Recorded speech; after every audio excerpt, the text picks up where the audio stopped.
Karuvannur bank തട്ടിപ്പ് കേസിലും KSIDC വിഷയത്തിലും വ്യവസായ മന്ത്രി പി രാജീവ് പ്രതികരിക്കുന്നില്ലെന്ന് കേന്ദ്രമന്ത്രി വി മുരളീധരൻ. എറണാകുളം ജില്ലയിൽ ആർക്കൊക്കെ സഹായങ്ങൾ കരുവന്നൂരിൽ നിന്ന് ലഭിച്ചെന്നും മാസപ്പടി വിവാദത്തിൽ KSIDCക്കെതിരെയുള്ള കേസെടുക്കാനുള്ള വാർത്തയും പുറത്തു വന്നിട്ടുണ്ടെന്നും വി മുരളീധരൻ തിരുവനന്തപുരത്ത് മാധ്യമങ്ങളോട് പ്രതികരിച്ചു.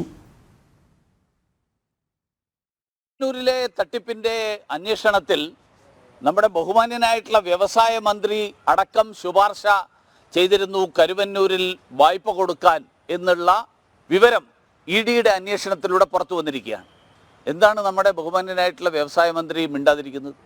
മാസപ്പടി വിവാദത്തിൽ ആ കേസിൽ KSIDCക്കെതിരായിട്ട് കേസെടുക്കാൻ കോർപ്പറേറ്റ് മന്ത്രാലയം തീരുമാനമെടുത്തിരിക്കുന്നു എന്നുള്ള വാർത്തയും വന്നിട്ടുണ്ട്. ഈ നവകേരള സദസ്സിൻ്റെ സമയത്ത് എല്ലാ ദിവസവും രാവിലെ 4-5 കിലോമീറ്റർ നടന്നിട്ടായിരുന്നു മാധ്യമങ്ങൾക്ക് അഭിമുഖം കൊടുത്തിരുന്നത് ഈ മന്ത്രി. ഇപ്പോൾ അദ്ദേഹത്തിന് ഒരു അക്ഷരം മിണ്ടാനില്ല.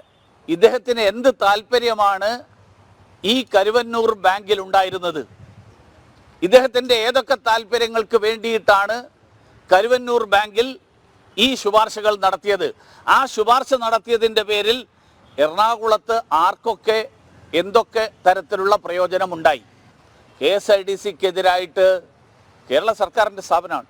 KSIDCക്കെതിരായിട്ട് കോർപ്പറേറ്റ് മന്ത്രാലയം കേസെടുത്തിട്ടുള്ള സാഹചര്യത്തിൽ ആ കാര്യത്തെക്കുറിച്ച് എന്തെങ്കിലും വിശദീകരണം ജനങ്ങൾക്ക് വേണ്ടി നൽകാൻ ബഹുമാന്യനായിട്ടുള്ള മന്ത്രി സന്നദ്ധനാകണം എന്നുകൂടി ഞാൻ ആവശ്യപ്പെടുകയാണ്.